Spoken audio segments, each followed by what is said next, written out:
Bab 949. Cepatlah pulang. Teringat pemandangan itu, Johnson juga merasa takut. Orang keluarga Moore paling pandai bertarung. Lorenzo bisa membunuh orang. Adik yang dia bimbing juga sama membawa aura pembunuh. Tatapan Tracy padamu menunjukkan bahwa dia sungguh ingin mencabik-cabikmu. Hewan peliharaan keluarga mereka adalah seekor elang. Jika kamu masih tinggal di sana, kamu sungguh akan kehilangan nyawa. Jangan bicara omong kosong. Victoria sangat kesal. Sekarang hal yang harus ayah lakukan adalah bantu aku mencari cara untuk membuat Tracy pergi. Bukan malah menasihatiku untuk pergi. Kamu jangan bercanda. Mana mungkin ayah punya kemampuan untuk membuat Tracy pergi. Hari ini, dia juga bilang, jika ayah bermasalah, dia juga akan membunuh ayah. Johnson terlihat tak berdaya. Victoria, selama masih hidup, kelak masih ada kesempatan.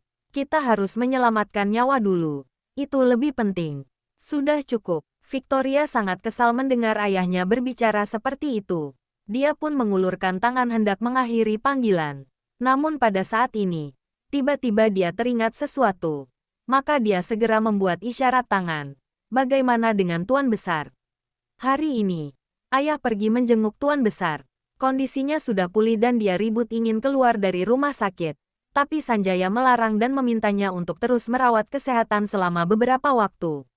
Ayah juga tidak berani memberitahunya mengenai kondisi di keluarga Wollens. Tidak, ayah harus memberitahunya. Victoria segera membuat isyarat tangan. Tidak hanya harus memberitahunya, tapi juga harus membuatnya tahu bahwa Tracy datang ke rumah keluarga Wollens untuk membalas dendam, serta merebut anak. Hal ini menyebabkan Carla terkena racun yang sangat kuat hingga nyawanya terancam. Dan akulah yang menyelamatkan Carla dengan mempertaruhkan nyawaku. Juga tinggal di rumah ini untuk melindungi Carla. Mengerti. Johnson mengerti maksudnya. Ayah akan pergi ke sana. Sekarang kebahagiaanku serta masa depan keluarga Hilton bergantung pada ayah. Victoria membuat isyarat tangan dengan serius. Lebih bagus jika bisa membuat Tuan Besar pulang untuk menegakkan keadilan. Dengan begitu, Tracy wanita jalang itu bisa pergi dari rumah ini. Mengerti. Johnson mengangguk berulang kali. Ayah akan segera melakukannya. Kamu tenang saja. Setelah mengakhiri panggilan, sudut bibir Victoria menyunggingkan senyum licik, seolah-olah kemenangan sudah berada di tangannya. Tracy terus berada di kamar untuk menemani Carla hingga anak itu tertidur. Naomi masuk pelan-pelan, lalu berkata dengan suara kecil, "Saya sudah mengambil beberapa barang bawaan sederhana Anda dan meletakkannya di kamar yang mereka atur. Nona makanlah sesuatu dulu. Saya yang akan menjaga Nona Carla." "Oke." Tracy menarik lengannya dengan berhati-hati, lalu menggerak-gerakkan leher dan pundak yang tertekan hingga terasa kaku. Dia terus berbaring menyamping sambil memeluk Carla, membuat tangan dan lehernya kesemutan. "Anda sudah bekerja keras." Naomi memijatnya. "Cepat pergi makan. Hari ini, Nona belum makan dan minum apapun. Kondisi Nona Carla sudah stabil. Saya akan mengawasi di sini. Wanita itu tidak akan berani melakukan sesuatu di depan saya." Benar, pada saat ini, Paula membawa masuk semangkuk burung walet. "Nona Tracy, cepat makan ini. Jangan sampai gula darah Anda jadi rendah." "Terima kasih." Tracy mengambil mangkuk itu dan mencobanya. Lalu berkata, "Apa kamu sudah menghubungi Hartono? Bagaimana pencariannya terhadap Tabib Hansen?" "Saya sudah menghubunginya," Paula berkata dengan suara kecil. Hartono bilang, 2 tahun yang lalu setelah insiden itu, Tabib Hansen memiliki kesalahpahaman besar terhadap Presdir Daniel. Jadi dia sekeluarga pindah dan memutuskan hubungan dengan keluarga Wollens. Beberapa waktu yang lalu, Presdir Daniel pergi mencari mereka, dan mereka masih menolaknya. Kali ini saat Hartono pergi mencari mereka, mereka sudah pindah rumah lagi. Sekarang tidak tahu kemana mereka pindah. Hartono masih belum menemukan mereka. Namun, Hartono bilang, "Windy mungkin tahu keberadaan Tabib Hansen. Kamu aturlah. Aku mau bertemu dengan Windy." Tracy segera berpesan. "Baiklah." Paula mengangguk. Tracy mengenakan jaket luarnya, bersiap untuk keluar. Saat membuka pintu, dia melihat Daniel yang sedang ingin mengetuk pintu. Kedua orang itu saling memandang. Tracy tetap dingin, sedangkan tatapan Daniel malah sangat rumit. Ayo kita bicara. Oke, Tracy menatapnya dengan dingin. Aku juga ingin bicara denganmu. Daniel membuat gerakan tangan mempersilakan. Bab 950. Tracy mengikuti Daniel ke sebuah kamar. Begitu membuka pintu dan masuk, tiba-tiba terasa sebuah perasaan yang sangat familiar. Tracy menghentikan langkahnya, melihat sekeliling kamar dengan sedikit panik. Tiba-tiba terlihat foto pernikahan yang tergeletak di samping ranjang. Itu adalah foto dia dan Daniel, juga ketiga anak, Bibi Juni, dan Roxy. Foto keluarga mereka yang terdiri dari 7 orang, yang diambil di tepi pantai. Mereka yang di dalam foto, tertawa dengan sangat bahagia. Sinar matahari menyinari wajah mereka, bagaikan cinta dan kasih sayang di antara mereka yang begitu tulus dan mendalam. Saat melihat foto keluarga tersebut, Tracy benar-benar tercengang.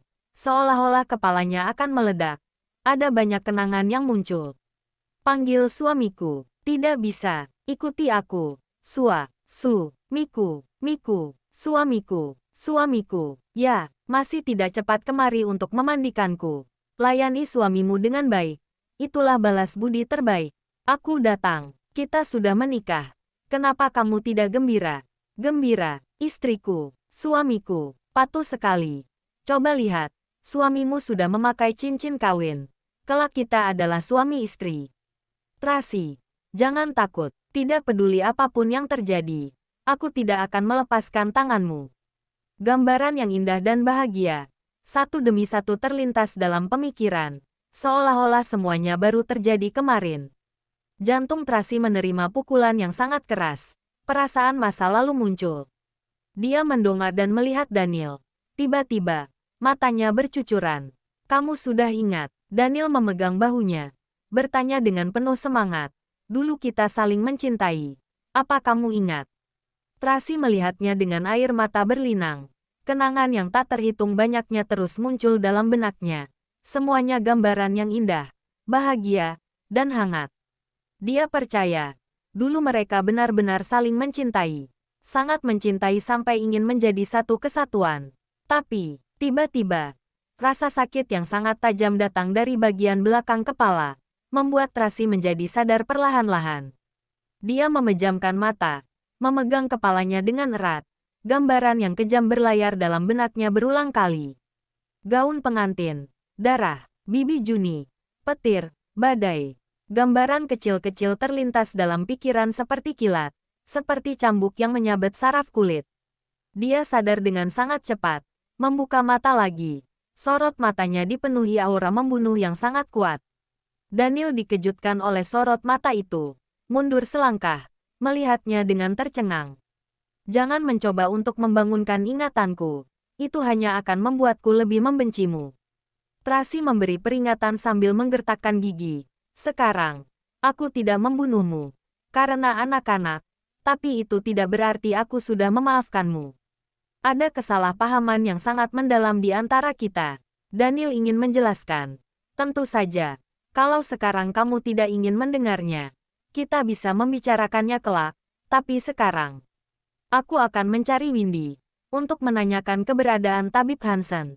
Tracy tahu apa yang ingin dia katakan. Carla adalah putriku. Aku tidak akan membiarkannya terjadi masalah.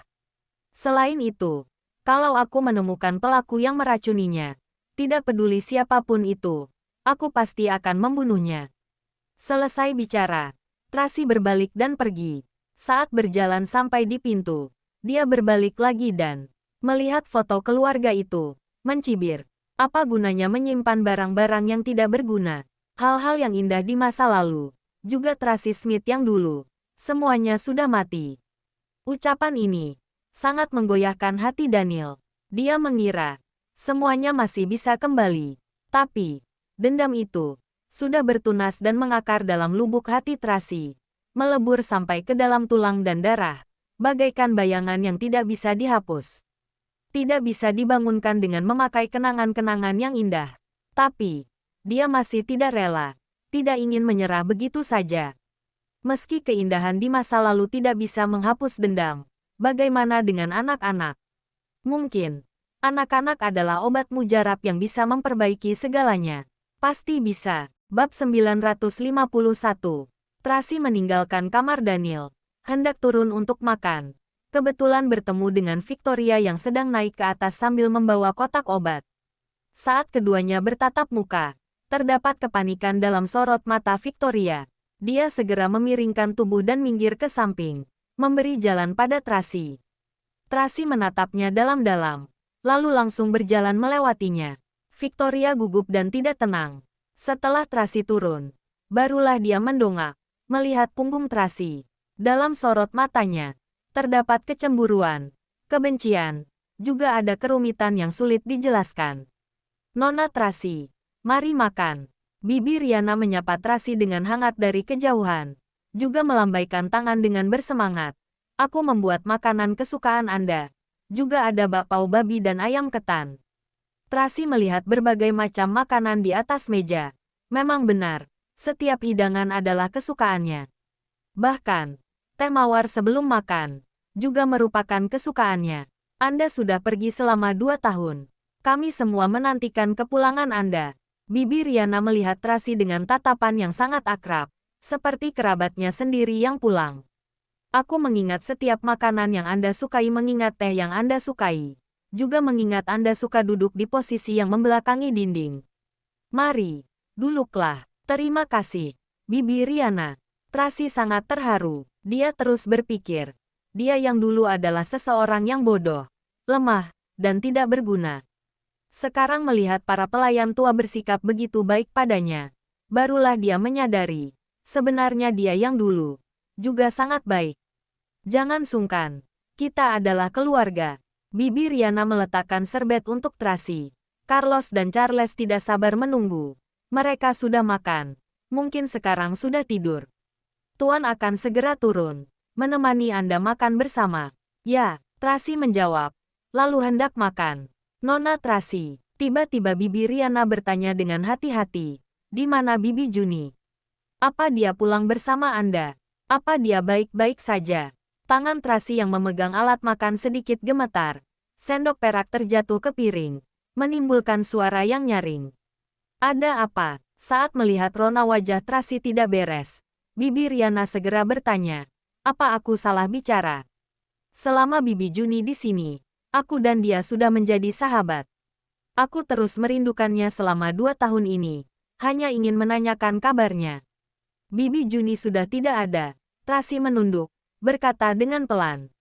Bibi Riana tercengang. Dia baru kembali ke akal sehat dalam waktu yang cukup lama. Bertanya dengan panik, "Itu, kenapa? Dia baik-baik saja saat pergi. Dia juga sudah berjanji padaku untuk pulang ke kampung halaman bersama-sama."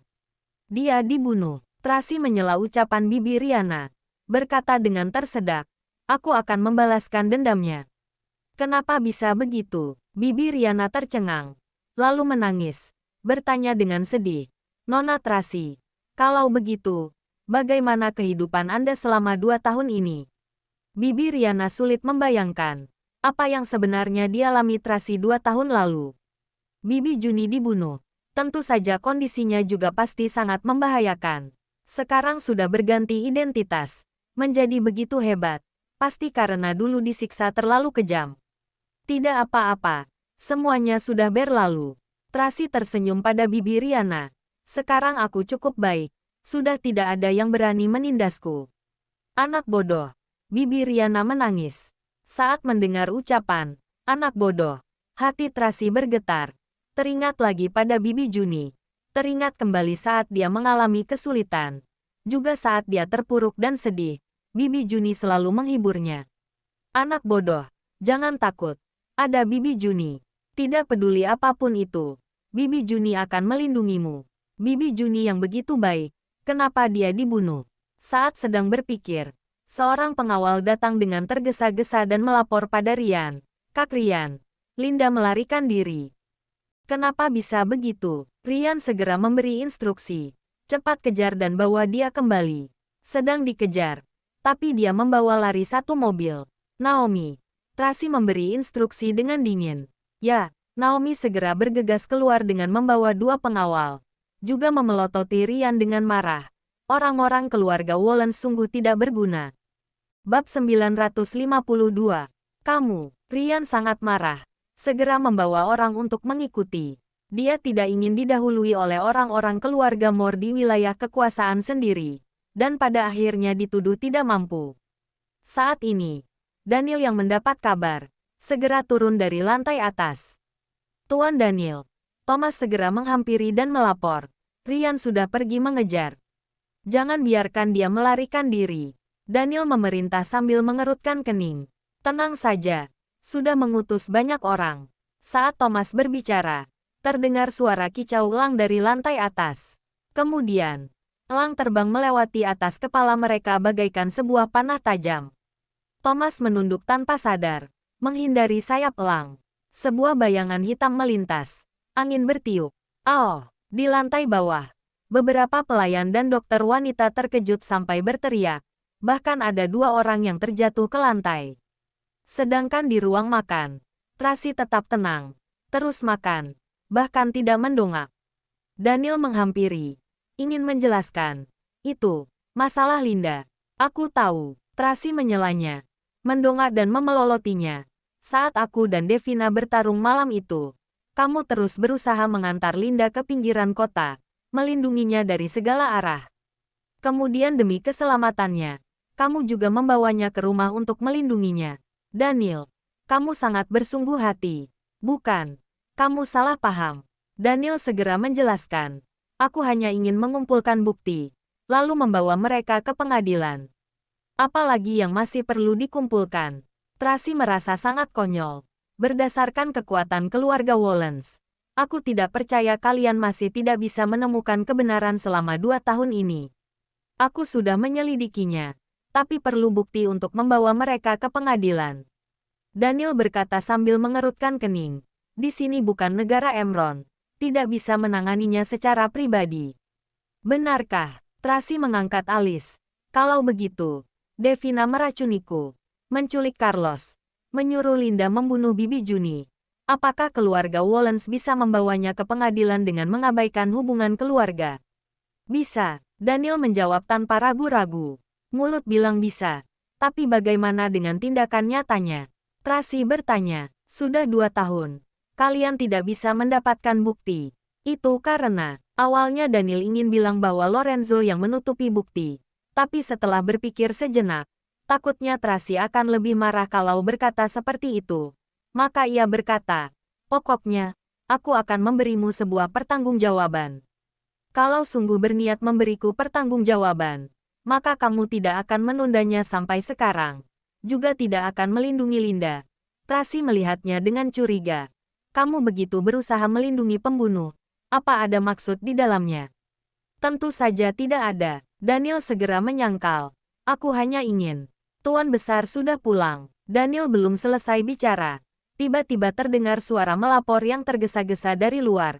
Juga ada suara mobil. Daniel tercengang. Kenapa Tuan Besar pulang di saat seperti ini? Kondisinya begitu buruk. Belum pulih total. Kenapa tiba-tiba keluar dari rumah sakit? Mungkin, ekspresi Daniel berubah drastis.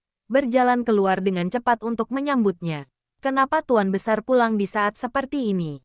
Saat tahu Tuan Besar pulang, Bibi Riana sedikit panik. Juga berkata dengan cemas. Nona Tracy, apapun yang dikatakan Tuan Besar nanti, jangan dimasukkan ke dalam hati. Kemudian, Bibi Riana berkata pada pelayan, Cecil, cepat pergi bangunkan Carlos dan Charles. Bilang kakek buyut sudah pulang.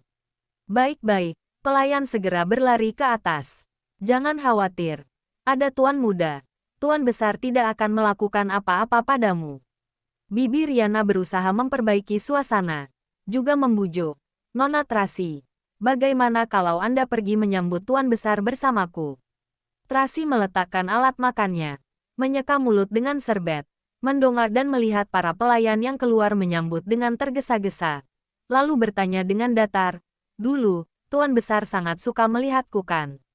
Itu, Bibi Riana tidak tahu bagaimana menjawabnya. Dia adalah pelayan tua di keluarga ini. Setidaknya tahu beberapa hal. Di hari pernikahan, Daniel dipaksa untuk mengantar Tracy pergi. Orang-orang Tuan Besar membawa pergi Tracy dan Bibi Juni secara paksa. Ini adalah fakta yang tak perlu diperdebatkan. Bab 953. Awalnya, mengira sekarang Tuan Besar sedang sakit parah dan menjalani pemulihan di rumah sakit, tidak akan pulang untuk beberapa waktu. Daniel dan Tracy bisa berkomunikasi secara perlahan-lahan, dan seharusnya bisa berbaikan di bawah pengaruh anak-anak. Tidak disangka, Tuan Besar begitu cepat pulang. Sekarang Bibi Riana sangat panik, tidak tahu harus bagaimana. Suruh Cecil turun saja. Tracy berdiri dan mengenakan mantel. Jangan membangunkan anak-anak. Itu, Bibi Riana ragu-ragu sebentar, lalu segera menghentikan pelayan. Dan pada saat ini, terdengar seperti dari lantai atas. Paula berkata dengan marah, keluar. Kalau bicara omong kosong lagi, aku akan membunuhmu. Kamu, kenapa kamu seperti ini? Kami datang mengantarkan obat untuk Nona Carla. Pergi. Tracy mengerutkan kening. Segera naik ke atas untuk melihatnya. Ternyata Victoria mengantarkan obat untuk Carla dengan membawa 2 pelayan. Tapi Carla menolaknya. Ia menangis dan tidak mau minum. Juga tidak ingin melihat mereka. Paula minta mereka keluar. Dan bilang bahwa mereka harus melapor pada Tracy dulu. Lalu lihat apa perlu memberi obat itu pada Carla. Victoria malah bersikeras dan ingin segera menyuapi Carla minum obat. Paula pun mengamuk. Setelah memahami keadaan, Tracy mendongak. Saat melihat Carla yang sedang meringkuk di sudut, berbaring dengan gemetar sambil memeluk boneka alpacanya, Tracy merasa sangat sedih. Segera membujuk, Carla sayang, istirahatlah dengan baik. Mami, aku takut, karena sakit. Suara Carla menjadi serak, menampilkan mata yang cekung dipenuhi air mata. Aku tidak ingin minum obat. Obat itu membuatku lebih tidak nyaman. Ya. Jangan minum kalau tidak mau minum. Tracy membujuk dengan lembut. Istirahatlah dengan baik. Mami tidak akan membiarkan siapapun datang mengganggumu lagi. Ya, Carla melirik Victoria. Mengangguk sedikit takut. Jaga di dalam kamar. Tracy memberi instruksi pada kedua pengawal wanita.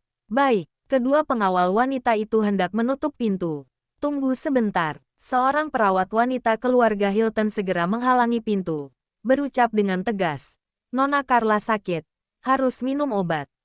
Kalian tidak membiarkannya minum obat. Khawatir penyakitnya tidak sembuh. Presdir Daniel akan menyalahkan Nona Victoria lagi. Mana boleh seperti itu. Kamu berani. Paula mendorong perawat itu. Saya sudah bilang, kalau ada masalah, berbicara di bawah. Kamu mempromosikan ribut di sini. Sengaja memprovokasi. Kamu. Perawat itu ketakutan sampai pucat. Victoria segera melindungi perawat itu di belakangnya. Segera berkata dengan memakai bahasa isyarat. Mana boleh kalian seperti ini? Aku sedang melakukan tugas sebagai seorang dokter. Tepatnya tidak salah.